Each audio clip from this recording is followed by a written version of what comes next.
नमस्कार दोस्तों, मैं हूं उमेश द्विवेदी। एक बार फिर से आपके सामने हाजिर और आपका स्वागत करता हूं सरकारी मंथन के स्पेशल शो में, जिसका नाम है तथ्य मंथन, जहां हम आपको सिर्फ खबर नहीं सुनाते बल्कि उस खबर का एक नया नजरिया भी आपके सामने लेकर आते हैं।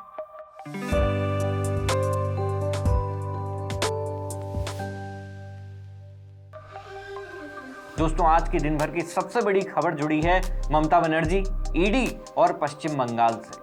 खबर यह है कि 8 जनवरी 2026 को ईडी ने कोलकाता में आईपैक के प्रमुख प्रतीक जैन के घर और ऑफिस पर छापा मारा और इस छापे के दौरान एक ऐसी घटना घट गई जिसे देखकर हर कोई हैरान रह गया। दरअसल जिस वक्त ईडी प्रतीक जैन के ऑफिस पर छापा मार रही थी, रेड कर रही थी, ठीक उसी वक्त पश्चिम बंगाल के मुख्यमंत्री ममता बनर्जी अपने लाव लश्कर के साथ वहां पर पहुंच जाती और हद तो तब हो गई जब ममता बनर्जी के अधिकारी प्रतीक जैन के घर और ऑफिस से तमाम दस्तावेजों को लेकर अपनी गाड़ी में रखवाने लगे। दोस्तों, ये घटना इसलिए इतनी गंभीर हो जाती है क्योंकि आज से पहले कभी भी भारत के इतिहास में किसी भी नेता या मुख्यमंत्री ने इस तरह का व्यवहार नहीं किया था कि ईडी की रेड चल रही हो और मुख्यमंत्री बीच में घुसकर तमाम दस्तावेजों को उठाकर अपनी गाड़ी में रखवाने लगे। दोस्तों, आगे आपको बताएंगे कि ईडी की छापेमारी को लेकर क्या कानून है और ममता बनर्जी ने जिस तरह ईडी की छापेमारी के दौरान बीच में घुसकर जो बवाल मचाया है उसके लिए कोर्ट उन्हें क्या सजा दे सकता है। लेकिन उसके पहले यह जानना जरूरी है कि ईडी ने आखिर किस वजह से प्रतीक जैन के घर और ऑफिस पर छापा मारा, यह आईपैक क्या है, प्रतीक जैन कौन है और ये सब चीजें ममता बनर्जी से कैसे जुड़ी। दोस्तों, सबसे पहले समझते हैं कि आईपैक क्या है। दोस्तों, आईपैक का पूरा नाम है इंडियन पॉलिटिकल एक्शन कमेटी।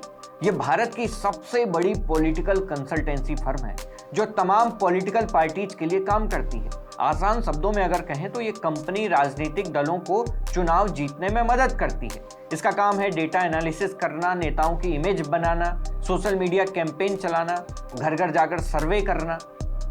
इस कंपनी को प्रशांत किशोर और प्रतीक जैन ने मिलकर बनाया था। जी हाँ, वही प्रशांत किशोर जो 2014 के लोकसभा चुनाव में पीएम मोदी के साथ थे। वही प्रशांत किशोर जिन्होंने हाल ही में बिहार के विधानसभा चुनावों में जनसुराज नाम की पार्टी बनाकर चुनाव लड़ा था।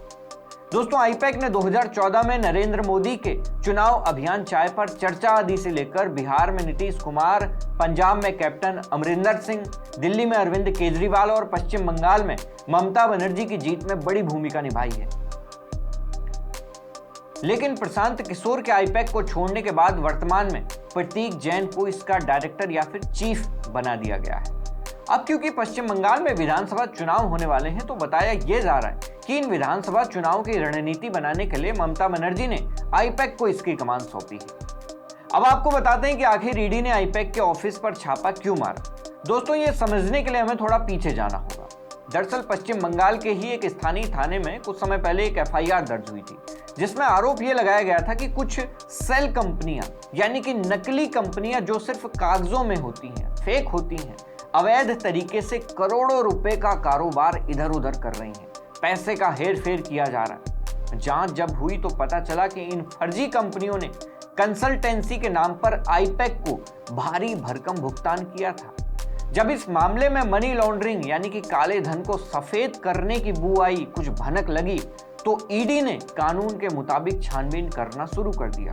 अब ईडी को वर्तमान में यह शक है कि पश्चिम बंगाल में हुए राशन घोटाले और शिक्षक भर्ती घोटाले का जो पैसा गायब हुआ था उसका एक बड़ा हिस्सा इन कंपनियों के जरिए चुनावी मैनेजमेंट में लगाया गया है। और इसी रहस्य का पता लगाने के लिए ईडी ने कोलकाता में आईपैक के ऑफिस पर छापा मारा है। लेकिन इन सब घटनाक्रमों के बीच जो ममता बनर्जी ने कदम उठाया कि वो ईडी की छापेमारी के दौरान ही वहां पर जाकर तमाम फाइलों को अपनी गाड़ी में रखवाने लगी, उसे देखते हुए इस बात से इनकार नहीं किया जा सकता कि सरकारी काम में दखलंदाजी करने के आरोप में ईडी उनके खिलाफ भी कार्रवाई कर सकती है। Prevention of money laundering act की धारा 50 के तहत ईडी किसी को भी समन कर सकती है। अगर ममता बनर्जी ने फाइलें उठाई हैं तो ईडी उन्हें धारा 50 के तहत नोटिस भेजकर जवाब मांग सकती है कि उन्होंने आखिर सरकारी कार्रवाई में हस्तक्षेप क्यों किया। भारतीय न्याय संहिता बीएनएस की धारा 221 के तहत 3 महीने तक की जेल या जुर्माना भी हो सकता है। चूंकि ईडी के अधिकारी अपनी ड्यूटी कर रहे थे, इसीलिए उन पर रोक लगाना इस धारा के अंतर्गत आता है। इसके अलावा एक और धारा है, बीएनएस की धारा 249, किसी कानूनी जांच के दौरान एविडेंस को हटाना, छिपाना या नष्ट करना दोस्तों अपराध माना जाता है। ईडी कोर्ट में यह दलील दे सकती है कि मुख्यमंत्री ने सबूतों के साथ छेड़छाड़ की है। अब यहाँ एक सवाल भी खड़ा होता है कि क्योंकि ममता बनर्जी एक राज्य की मुख्यमंत्री हैं, तो क्या उन पर कोई मामला दर्ज कराया जा सकता है? दोस्तों, भारतीय संविधान के आर्टिकल 361 के तहत सिर्फ राष्ट्रपति और राज्यपाल को यह विशेष अधिकार है कि जब तक वे अपने पद पर हैं, उनके खिलाफ कोई भी आपराधिक मामला शुरू नहीं किया जा सकता और न ही उन्हें गिरफ्तार किया जा सकता है।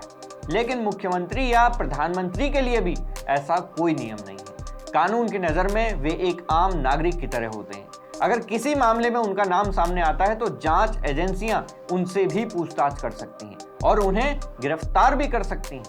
हाल ही में हमने देखा कि अरविंद केजरीवाल और हेमंत सोरेन जब मुख्यमंत्री थे, उनके मुख्यमंत्री रहते हुए भी उनको गिरफ्तार कर लिया गया।